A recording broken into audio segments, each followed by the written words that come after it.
Bem-vindos à aula de hoje, eu sou o professor Rubens e você está numa aula de Física. Na aula de hoje nós vamos falar um pouquinho mais sobre indução eletromagnética e eletromagnetismo. Vamos lembrar aí do ímã, tá vendo? Lembre-se, a carga do ímã, o campo magnético do ímã do norte para o sul. Houveram muitos estudos sobre esse assunto.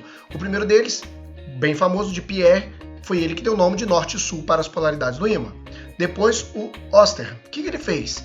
Ele estudou os movimentos eletromagnéticos. Como ele fez isso? Com essa experiência aí.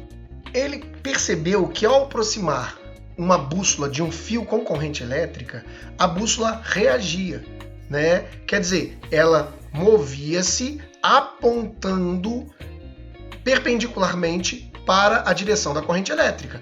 Nesse experimento, a gente está vendo que ao ligar, a bússola não só reage, como ela muda. O norte muda de posição, o sul muda de posição, mas sempre formando 90 graus com o fio aonde passa essa corrente elétrica.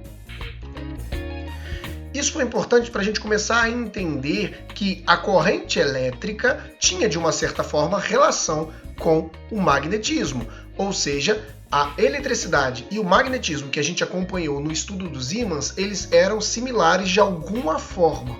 E foi Oster quem realmente começou a perceber isso, realmente estudou isso de maneira aprofundada. O próximo é um pouco mais famoso, é Faraday. Faraday, ele estudou a variação do campo eletromagnético e nós usamos a sua ideia nos geradores atual.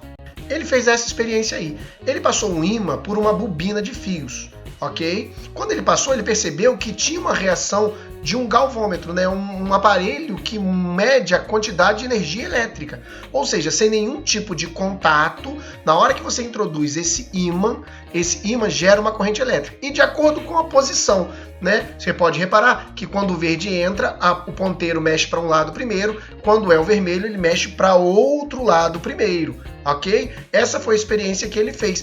E isso deu mais profundidade para o que a gente usa hoje em dia. Usamos no nosso estudo e na produção de energia elétrica normalmente. Nós vamos entender isso olhando para a hidrelétrica.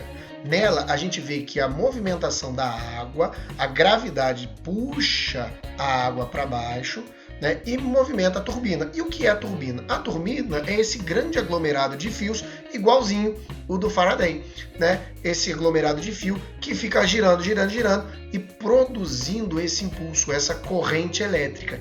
Dentro da turbina, o que nós observamos é isso, a movimentação e esse fio gerando a corrente elétrica. Já Lenz conseguiu descobrir o sentido do campo eletromagnético e criou uma coisa chamada regra da mão direita. Observe, a eletricidade está seguindo o fluxo do fio e o lado amarelo indica o campo eletromagnético. Já quando você inverte o fluxo, você também inverte o campo eletromagnético. Então, observando dessa maneira, a gente imagina o seguinte, você envolve o fio com a sua mão direita. Os dedos, né, indicam o campo eletromagnético e o dedão a direção da eletricidade. Então, se você quer saber tendo a direção da eletricidade, você bota o dedão na direção que ela segue. Se você quer saber tendo o campo eletromagnético, você usa os dedos envolvendo. Isso foi o que ele descobriu. Não esquece de baixar os exercícios do link da descrição desse vídeo. Tem também uma apostila com as explicações. Bora trabalhar!